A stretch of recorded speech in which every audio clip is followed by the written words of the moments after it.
Bonjour à tous. Alors je suis très heureuse d'enregistrer cette vidéo aujourd'hui sur les conseils de lecture sur le jeûne. Quand j'ai eu l'idée de cette thématique, je me suis dit qu'en fait j'aurais dû commencer par là parce que je trouve vraiment important de donner la parole aux personnes qui parlent du jeûne mieux que je ne le fais à travers leurs ouvrages.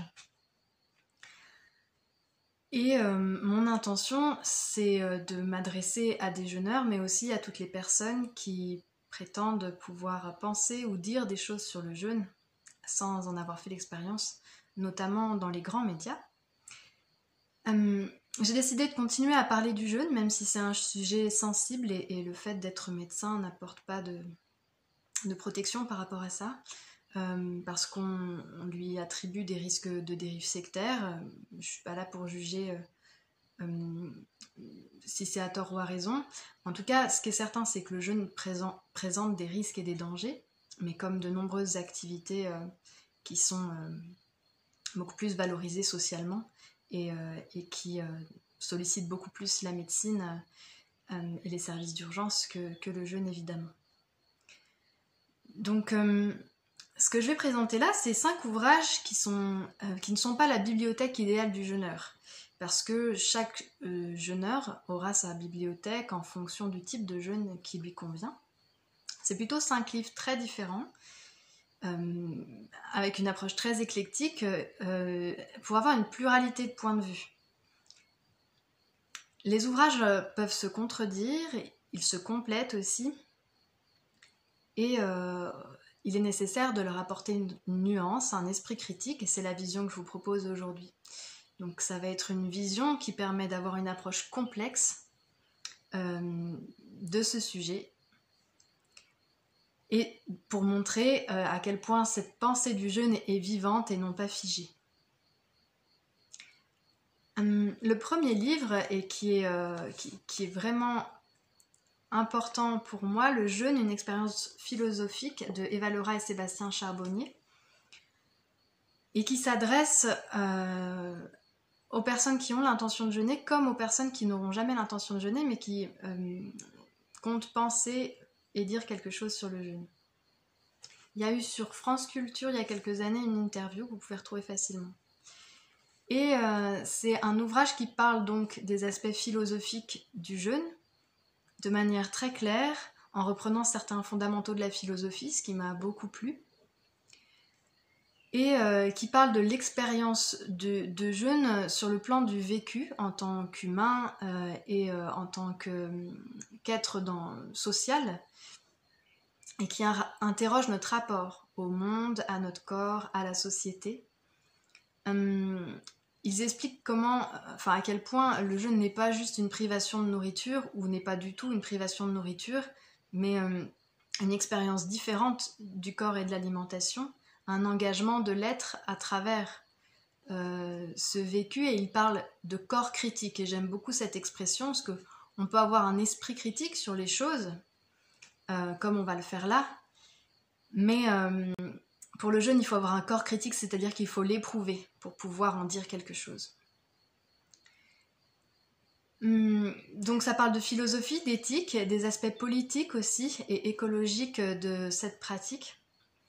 Il y a un volet sur les préjugés qu'on peut entendre sur le jeûne, ou tout ce qu'on peut croire avant de jeûner, qui sont décortiqués. Ça, c'est vraiment important, ça se retrouve dans plusieurs ouvrages et c'est toujours très intéressant. J'ai mis dans mes notes que j'avais ce à quoi m'a fait penser ce livre, et que j'ai envie de rappeler ici, c'est que les plus grands jeûneurs que je connais, les accompagnateurs de jeûne que je connais, sont les personnes les plus fins gourmands et que je connaisse. Donc c'est pas du tout incompatible. La vision du jeûneur ascète qui n'aime pas manger et qui se nourrit avec des régimes restrictifs, complètement fausse. Je préférais tellement être invitée à leur table pleine de couleurs, de vitalité, de gourmandise, de saveurs que celle des alimentations occidentales classiques, traditionnelles. À chaque livre que je vais présenter, je vais mettre des petits bémols qui ne retirent en rien la qualité des livres. Comme je l'ai dit au début, ce sont des très bons ouvrages, Et loin de moi l'envie de critiquer ou de détériorer l'image du livre. C'est juste qu'à chaque fois, j'apporte une vision qui permet de ne pas prendre pour vérité absolue tout ce qui est marqué dans un livre et de figer son idée sur un bouquin ou une vidéo, etc. Ce que je veux faire comprendre, c'est qu'il faut souvent recouper des points de vue et des sources pour se faire une idée fiable et ensuite l'expérimenter. Dans ce livre, si je devais mettre un bémol, c'est que les deux auteurs ont expérimenté le jeûne uniquement à travers la pratique jeûne et randonnée, donc c'est du jeûne en activité physique, parfois avec la consommation d'un peu de calories tous les jours. Ça ne change en rien la qualité de l'ouvrage et du propos, à mon avis. Mais je tenais à le signaler parce que donc il ne s'agit pas de jeûne hydrique pur et ça peut changer un tout petit peu l'expérience qu'on en a. Le deuxième livre dont je voulais parler, c'est Le pouvoir du jeûne, maigrir, guérir, rajeunir de Yelena Kentish. C'est un livre qui a de nombreuses qualités, peut-être quelques défauts. J'ai un peu hésité avant d'en parler dans cette vidéo parce qu'il y a des références qui peuvent paraître malencontreuses pour certaines personnes qui seraient amenées à faire des recherches dans ce livre. Mais ces références se trouvent au milieu de références et d'exposés scientifiques très solides, d'auteurs très pertinents, d'études. Donc j'ai estimé que je pouvais parler de ce livre. Donc il y a en effet des sources très, très solides et des témoignages, et c'est un ouvrage qui est très structuré, très méthodique et qui allie ces différentes sources de manière très, très intéressante. Évidemment, je ne suis pas d'accord avec tout et c'est pour ça que c'est intéressant de lire plusieurs types d'ouvrages et de points de vue. Mais c'est un ouvrage qui a une grande ouverture, qui traite d'histoire, qui traite de mécanismes physiologiques, qui traite de différentes techniques de jeûne, notamment de jeûne sec, alors dont je parle dans mes vidéos souvent du fait que je ne suis pas partisane du jeûne sec, mais là il y a une approche scientifique. Je le conseille toujours pas, ni dans la façon dont il est pratiqué et témoigné dans ce livre, ni en routine couramment, mais en tout cas ça apporte une ouverture sur les conditions dans lesquelles ce type de jeûne peut s'inviter. Encore une fois, de manière très différente à ce qui est noté, et je le déconseille très fortement, hors de tout encadrement très rapproché. Et dans tous les cas, que sur des durées très courtes, ce qui n'est pas forcément témoigné ici. Ce que je tiens à rappeler pour cet ouvrage, c'est qu'un témoignage n'est évidemment pas une vérité, et qu'il y a un biais de publication dans les témoignages, parce qu'on imagine bien qu'une personne qui n'a pas, entre guillemets, réussi son jeûne, si on peut dire les choses de cette façon, est-ce qu'un jeûne se réussit? C'est toute une question, on pourrait répondre oui ou non. Oui. Les personnes qui n'ont, entre guillemets, pas réussi, ou qui ont eu des soucis, vont moins être enclins à les partager sur les forums et les réseaux sociaux, que les personnes qui sont fières de leur expérience, surtout dans la mode de la performance qu'on a aujourd'hui. Et je tiens à rappeler aussi, et là je sors du cadre du livre où évidemment il y a des témoignages, mais il y en a sur les forums, etc. C'est de ce point de vue restreint qu'on a souvent à dire j'ai jeûné et ça a guéri telle ou telle maladie ou problème. En fait, quand on dit ça, on ne parle que de symptômes.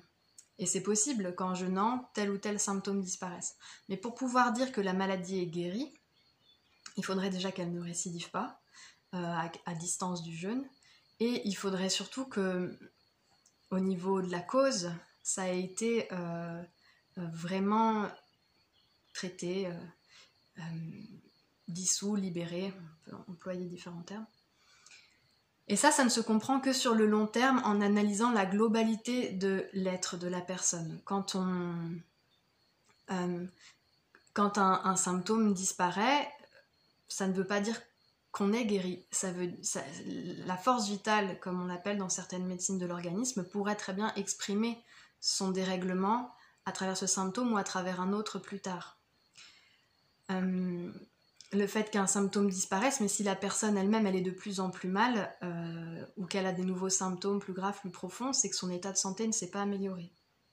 Et ça, c'est des choses à prendre en compte et qui ne peuvent se voir qu'en prenant beaucoup de recul. Je vais prendre l'exemple qu'on peut entendre quand une personne souhaite soigner son épilepsie en adoptant un régime cétogène et que son épilepsie disparaît. C'est très intéressant, évidemment, mais est-ce que la personne en elle-même va mieux? Est-ce qu'elle est transformée ou est-ce qu'elle déclare un autre problème de santé par la suite? C'est vraiment quelque chose à voir et donc ne pas prendre les témoignages, ne pas s'arrêter à l'histoire qui est racontée. À côté de ça, et pour avoir vraiment une compréhension complexe des choses, pour moi les témoignages sont scientifiques. La vérité individuelle des personnes, c'est évidemment pas la vérité générale.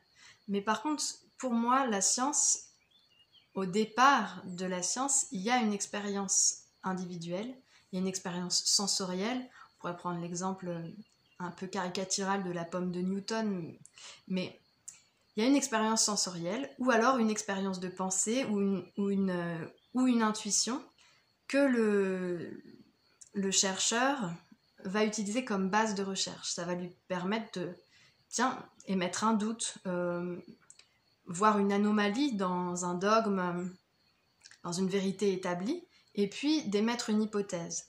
Et sa recherche scientifique va consister à confirmer ou infirmer cette hypothèse. Donc, le témoignage s'inscrit au tout départ d'une démarche scientifique. Et en soi, la vérité générale, elle est utile que si on veut déterminer en santé, par exemple, un traitement général pour la population générale. Et la vérité individuelle, elle est intéressante pour déterminer une prise en charge individuelle. Et les deux ne sont pas incompatibles, il faut juste savoir ce qu'on fait et adapter la solution à ce qu'on souhaite faire en fait.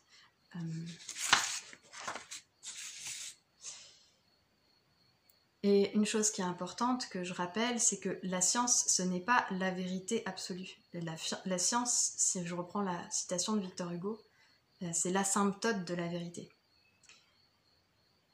La science, c'est une vérité qui se rature elle-même en permanence et qui est inclus dans un mouvement de transformation.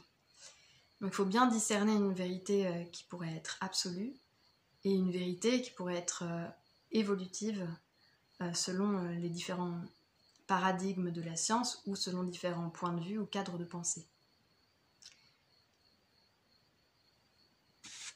Le troisième livre dont je souhaite vous parler, c'est Comment jeûner du docteur Evelyne Bourdois-Roy et de Sophie Roland, qui est neuroscientifique. Perte de poids, santé, vitalité, les conseils personnalisés d'une médecin et scientifique pour réussir son jeûne. C'est un ouvrage aussi très complet, qui a une très grande ouverture, très complémentaire des autres, pédagogique et qui vise vraiment à apprendre et s'approprier la physiologie du jeûne pour pouvoir déterminer ensuite soi-même quel type de jeûne nous convient le mieux. Et là, on se rejoint vraiment, elle et moi là-dessus, c'est qu'il faut déjà fixer son objectif ou son intention, qui peuvent être très très diversifiées sur le jeûne, comme j'ai pu en parler dans mes différentes vidéos, pour choisir le type de jeûne ou de diète qui nous convient. Et en cela, la force de ce livre, c'est de décrire différents types de jeûnes et de parler aussi de faux jeûnes qui s'y apparentent, ou en tout cas dans le langage courant. elles insistent aussi sur l'importance de s'écouter, de se respecter et donc de faire des compromis parfois, d'aider son jeûne. Il y a des personnes qui ont des capacités pour jeûner d'emblée une semaine et d'autres personnes, elles vont devoir apprendre à jeûner, se familiariser avec le phénomène en jeûnant petit à petit, quelques heures, quelques jours, etc. Et de voir même comment on peut s'accompagner pour rendre la pratique plus douce, plus facile et petit à petit aller plus en profondeur.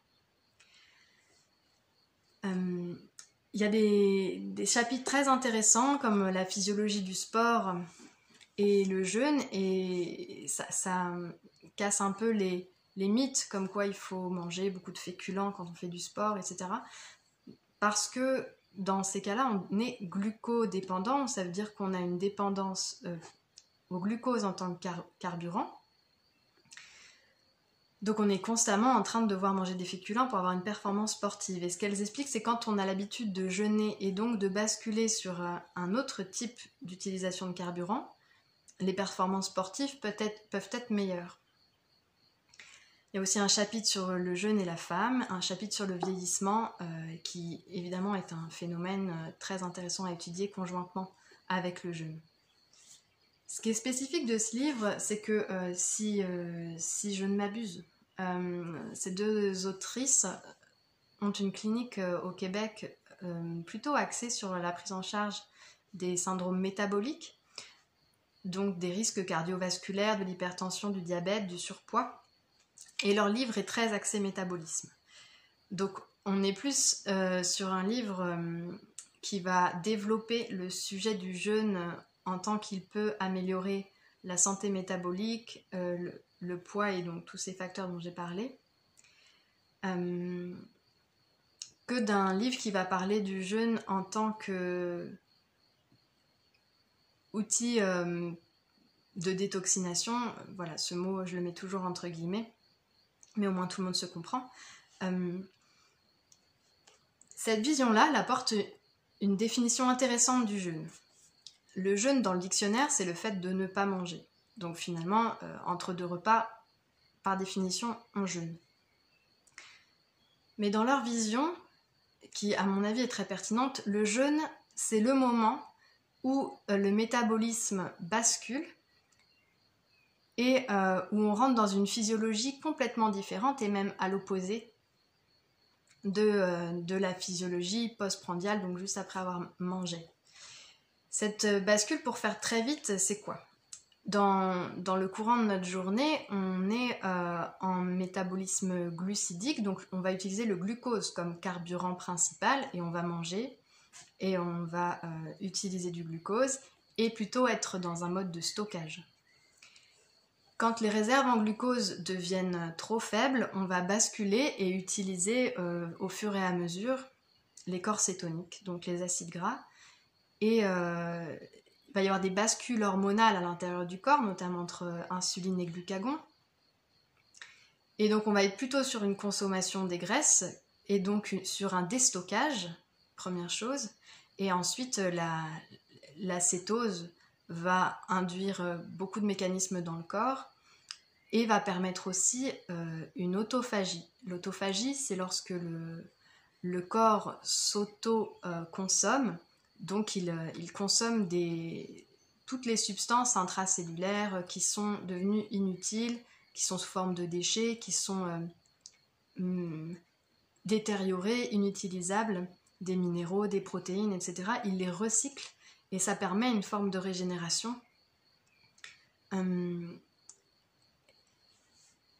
Et donc, ce qui est intéressant, c'est que ce qu'on appelle en France le jeûne intermittent, qui est souvent décrit sous forme du jeûne 16-8, c'est-à-dire qu'on mange tous nos repas sur une plage de 8 heures et on cesse de manger sur 16 heures. On pourrait très bien se dire qu'on jeûne pendant 16 heures, mais en fait, selon elle, c'est plutôt un TRE, donc Time Restricted Eating, le fait de manger sur un temps réduit. Mais pas un jeûne parce qu'en 16 heures, on n'a pas le temps de basculer. Donc on va rester sur le même profil métabolique. Dans ce livre, par exemple, elle ne conseille pas du tout le jeûne sec, alors que dans le livre précédent, c'est assez développé.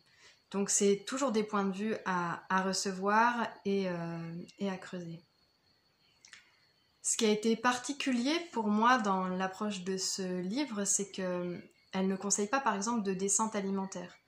C'est pas...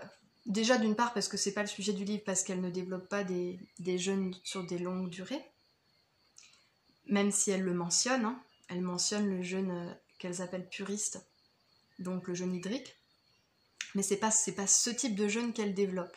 Il fait partie des différentes propositions en fonction des objectifs qu'on se donne, mais le jeûne qu'elle développe n'est pas celui-là. Et donc il n'y a pas de descente alimentaire, c'est même l'inverse, elle conseille avant de faire 1 jour de jeûne ou 2 jours de jeûne de manger plutôt un repas riche. Et ça c'était pas du tout la vision que j'en avais. Et c'est pour montrer que c'est pas un jeûne qui vise la détoxination. On parle pas du tout dans ce livre de ce qu'on appelle la force vitale en naturopathie ou en homéopathie ou d'autres médecines, qui est cette énergie de vie à l'intérieur du corps qui va aller œuvrer dans les organes pour, entre guillemets encore, les nettoyer, les régénérer, éliminer, détoxifier. À terme, au bout de plusieurs jours, tout ce processus-là permet de réguler des équilibres dans le corps et améliorer un certain nombre de symptômes. Mais là, on n'est pas du tout là-dedans parce que dans la vision du jeûne à l'eau, on va permettre à la force vitale de s'exprimer, on va lui laisser la place en ne consommant rien d'autre, ou peut-être des minéraux si c'est nécessaire, pour lui permettre d'œuvrer au niveau de tous les organes, là où elle en a besoin. Et donc ça va induire forcément un repos du corps, un repos de l'esprit, pour que cette force vitale ne soit pas accaparée par l'esprit ou par trop de sollicitations. Et ici c'est plutôt l'inverse. Elle propose de faire déjà comme on sent, ce qui est une très bonne idée, mais d'éventuellement travailler, s'occuper, remplir ses journées quand on jeûne, éviter l'inconfort. Donc ça, c'est pas du tout la vision que je propose moi, mais je la trouve très intéressante selon les objectifs qu'on se donne, évidemment. Si on jeûne une journée et qu'on s'active beaucoup, la force vitale ne va pas pouvoir détoxifier beaucoup, mais par contre, ça va basculer sur un autre métabolisme qui est très intéressant pour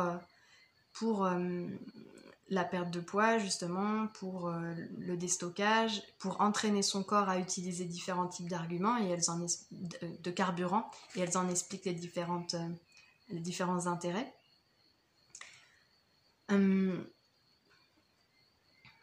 Et donc elles expliquent aussi comment éviter tout type d'inconfort. Alors que dans un jeûne holistique, à l'eau, au repos, on va permettre à l'inconfort d'être là puisqu'il a une utilité, dans la mesure où il a une utilité. Si évidemment c'est pas le cas, on rompt le jeûne. Mais on se rencontre à travers l'expression qui a lieu et qui est permise par le jeûne hydrique au repos. On se rencontre soi-même, on rencontre son corps, etc. Donc pour moi, le jeûne, c'est pas qu'une solution à un problème, c'est beaucoup plus global que ça, avec une vie du corps, une vie des émotions, une vie spirituelle. Et bien sûr, elle le mentionne dans le livre. Si je devais prendre des exemples, dans le livre, on va parler de fatigue, alors qu'en jeûne holistique, vitaliste, on parle d'inversion énergétique. C'est-à-dire que toute la fatigue qu'on ressent, elle n'est pas à combattre, elle est à respecter, dans le sens où elle témoigne d'une inversion de l'expression de l'énergie et du corps. Plutôt que d'avoir une énergie vers les autres, vers les choses à faire, vers les choses à penser, l'énergie va être intériorisée vers les organes, dans les cellules, donc on va ressentir une forme d'épuisement qui est en fait un travail dans l'intériorité, qu'elle soit physique ou psychique d'ailleurs. Elle parle aussi de l'accélération des battements cardiaques, pour lesquels elle conseille la prise de minéraux ou même d'aubépine. Donc c'est vraiment combattre le symptôme qui, en jeune hygiéniste, est plutôt le signal qu'une détoxination se prépare. Je dis tout ça pour montrer qu'il y a vraiment de la nuance et qu'il faut aborder les choses au cas par cas. Dans certains cas, on ne va pas laisser la situation, l'inconfort s'installer. On va effectivement donner des minéraux ou rompre totalement le jeûne. Mais que ça s'adapte et que chaque vision est différente en fonction de ce qu'on souhaite vivre à travers le jeûne. C'est aussi un livre qui parle des préjugés, qui a tout un vrai faux sur le jeûne qui est très intéressant, un chapitre sur les médicaments pendant le jeûne, qui est l'approche d'un médecin et d'une pharmacienne, donc aussi très solide.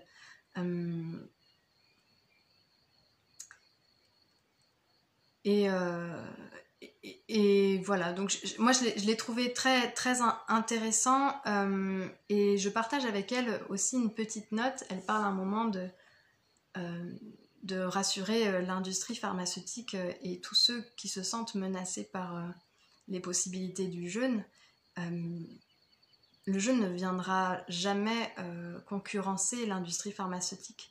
Déjà parce que les personnes attirées par le jeûne sont différentes des personnes qui font usage de la médecine conventionnelle. Et, même si ça peut sembler paradoxal, les deux milieux peuvent très bien se rencontrer et être compatibles. Et il y a toute cette possibilité de jeûner tout en suivant une thérapeutique. Donc c'est pas des mondes qui s'opposent en fait, et elle le montre très bien dans ce livre. Ça peut même très bien se rencontrer. On parle un peu, on murmure un peu sur le jeûne en cancérologie, mais dans ce cas-là, c'est des jeûnes très très courts qui permettent de mieux supporter la chimiothérapie. Donc c'est plutôt quelque chose d'intéressant qui vient s'intégrer à la démarche individuelle pour un patient. Il y a un autre exemple dont je voulais parler dans ce livre, c'est l'utilisation du café. Elle conseille dans certains types de jeûnes la prise d'un café gras, donc de café avec adjonction de gras. Bon, ça elles expliquent très bien pourquoi. Et ça peut être un peu surprenant pour les personnes qui ont l'habitude du jeûne hydrique, parce que le café a toute une dimension acidifiante. Déjà, le jeûne est acidifiant, mais dans la vision de la santé en naturopathie, on a plutôt tendance à vouloir alcaliniser le corps. Mais c'est aussi un super stimulant du système nerveux, du système hormonal. Donc ça vient forcément contrecarrer certains mécanismes qui ont lieu dans le corps. Et elles en parlent un petit peu de cet aspect-là. Donc elles déconseillent de prendre plein de café, mais un café semble adapté à certains types de jeûne. Et ça, c'est un petit peu contre-intuitif et surprenant pour les personnes qui ont d'autres habitudes. Et à la fois, j'ai trouvé cette couverture très intéressante, et à la fois, ça me gêne encore un petit peu, dans le sens où ça, c'est vraiment très, très stimulant pour le corps, et donc ça l'empêche un peu d'être de respecter tous ses besoins de repos, de détoxination, qui pour moi vont obligatoirement avec le fait de jeûner. Voilà, pour nos visions très différentes, et ça ne retire en rien à la qualité de ce livre, c'est juste à chacun, en fait, de voir ce qui fait sens pour lui. Le 4e livre, je ne l'ai pas là, c'est Le jeûne, une nouvelle thérapie de Thierry de L'Estrade. Donc, c'est le livre qui a suivi la sortie du documentaire d'Arte du même nom, que vous pouvez retrouver très facilement et qui est très célèbre dans le milieu du jeûne. Donc Thierry de L'Estrade a écrit un livre par la suite pour compléter le documentaire et apporter plus d'informations et tout ce qui ne peut pas se dire dans un documentaire. C'est extrêmement bien documenté, notamment sur l'histoire du jeûne. Il explique bien pourquoi cette pratique-là elle est rejetée des milieux officiels et des milieux qui ont la main mise sur la pensée dominante depuis le début. C'est toujours intéressant de comprendre les racines et voir comment après la pratique a pu évoluer, différentes influences, comment elle a été très étudiée aussi. C'est un ouvrage très riche en études que je conseille vraiment. J'ai relevé un tout petit bémol. À un moment, l'auteur parle des jeûnes qu'il a effectués et de la prise de sang qui a été faite après. Parce que souvent on s'interroge, est-ce que j'ai des carences? Est-ce que le jeûne donne des carences? Et il expliquait qu'il avait été très étonné parce qu'il n'avait pas de carence donc, dans la prise de sang. Alors, je choisis cette opportunité en fait pour expliquer que ce n'est pas dans une prise de sang qu'on voit des carences. Il parlait, je crois, de sodium, peut-être de calcium et de potassium, mais ces carences-là ne se voient pas dans une prise de sang. Et beaucoup de personnes l'ignorent et pensent qu'en faisant une prise de sang, on voit des carences. C'est vrai pour certains paramètres, par exemple le fer, si on le recherche, mais tous les autres minéraux, c'est très difficile de déterminer les carences et ça ne se voit pas forcément dans le sang. Par exemple, si on prescrit un magnésium sanguin, magnésiémie, elle est assez peu fiable. Il faut prescrire un magnésium érythrocytaire, c'est-à-dire la quantité de magnésium dans les globules rouges du sang. Pour ce qui est du sodium, du potassium et du calcium, le corps fait toujours en sorte d'équilibrer ces minéraux dans le sang, d'avoir une homéostasie dans le sang. Donc, ils ne sont pas représentatifs de la quantité présente dans le corps. Le meilleur exemple, c'est l'ostéoporose. On peut être complètement décalcifié au niveau des os et avoir une calcémie normale. Dans l'ostéoporose, la calcémie est normale, sauf cas très particulier. Parce que le corps va faire en sorte d'équilibrer le calcium dans le sang. Le sodium, par exemple, il peut être trop élevé ou trop bas sans qu'il y ait ni de carence ni d'excès. Parfois, c'est juste le volume d'eau qui n'est pas bon. Pour déterminer des carences en minéraux, il faut utiliser d'autres techniques qui ne se font pas en routine et qui ne sont même pas reconnues scientifiquement. Même si elles me semblent pertinentes, moi je ne les utilise pas personnellement. C'est souvent des résultats qu'il faut recouper aussi pour se faire une idée. Ensuite, une quantité n'est pas le signe d'une qualité, c'est-à-dire qu'on peut avoir une quantité de minéraux normale, mais que le corps ne soit pas en capacité de les utiliser, pour dire les choses très schématiquement. Et même si c'est pas très courant dans le milieu médical de dire des choses comme celle-là. Voilà, ça me semble être une parenthèse assez importante pour pas se méprendre sur des résultats sanguins.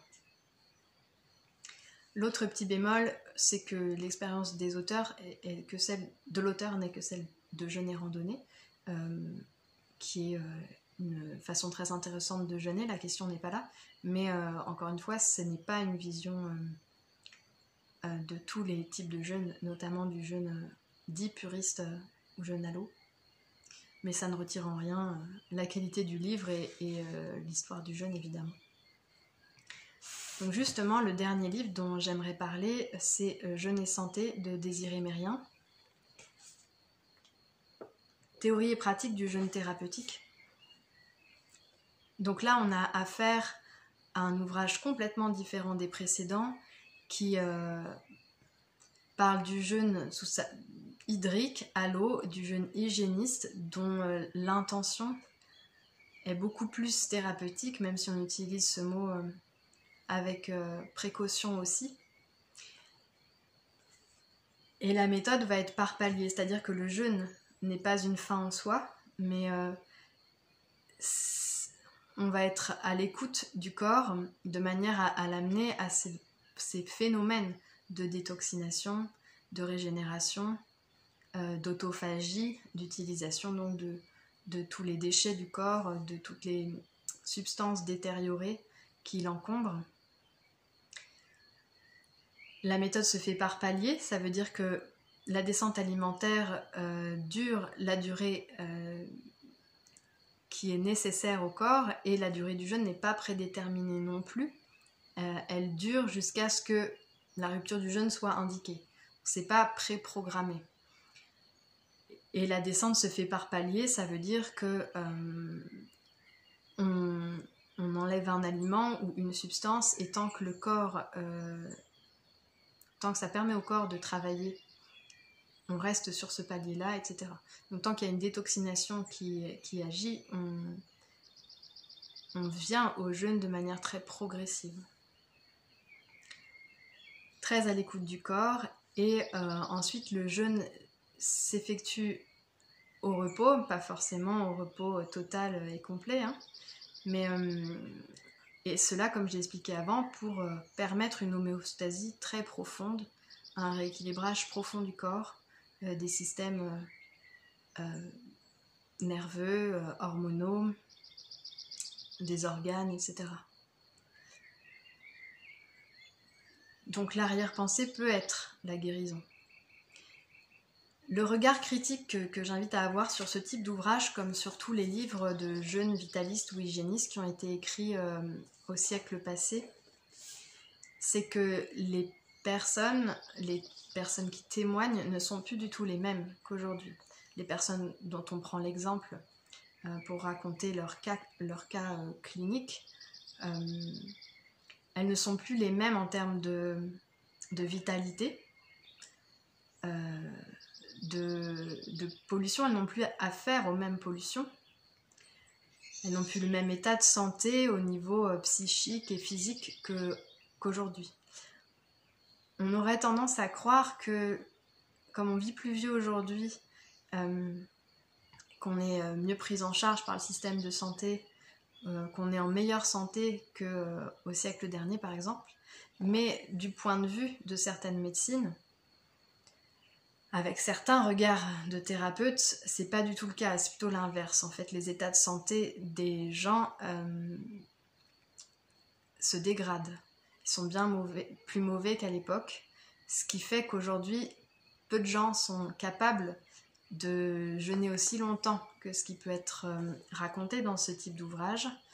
De jeûne hydrique, je parle, sont de moins en moins capables de faire des jeûnes hydriques longs, pour tout un tas de raisons qu'on ne peut pas exposer, et ne pourront pas écrire les mêmes témoignages que ce qui a été écrit à l'époque. Ça, il faut être très vigilant, remettre les choses dans leur contexte. On n'a plus du tout les mêmes vies, les mêmes organismes, les mêmes alimentations. Et donc les mêmes pratiques de jeûne. Voilà, j'espère que cette vidéo vous a intéressé. Il y a évidemment tout plein d'ouvrages dont j'aurais pu parler qui sont très intéressants, autant des manuels pour apprendre à jeûner, que ce livre que j'ai sous les yeux, Le régime de longévité de Valter Longo. Je peux peut-être dire un mot dessus. Valter Longo qui a étudié le jeûne et qui aujourd'hui propose la Fasting Mimicking Diet, donc la diète qui mime le jeûne. Alors évidemment, il n'y a pas de diète qui mime le jeûne, ça mime un des effets du jeûne, un des processus du jeûne qui est cette variante métabolique qui permet de ralentir le vieillissement et des tas d'autres choses. Mais c'est vraiment important de dire que ça ne mime pas le jeûne. Et donc dans cette diète, lui, il a proposé toute une gamme d'aliments à prendre sur quelques jours pour induire cette bascule métabolique. Et encore une fois, pour dire que l'industrie pharmaceutique peut très bien s'emparer des connaissances sur le jeûne pour proposer ce type de diète qui conviennent aux personnes qui ne peuvent pas jeûner, soit parce qu'elles sont trop faibles, soit parce qu'elles n'en ont pas envie, ou elles n'en ont pas la capacité physique ou cognitive, parce que ça demande quand même une grande capacité à s'observer, à s'examiner et s'auto-gérer. Donc, c'est intéressant pour un certain type de public. C'est un bouquin évidemment très pertinent pour avoir plein de références scientifiques sur le sujet. Voilà, je vous souhaite de bonnes lectures, d'avoir une grande ouverture d'esprit, beaucoup d'esprit critique, de recouper vos sources d'avoir l'esprit curieux et d'avoir un esprit critique et un corps critique, évidemment. Merci beaucoup. Si vous avez apprécié cette proposition, je serais très heureuse que vous me partagiez et que vous me le témoigniez. À bientôt.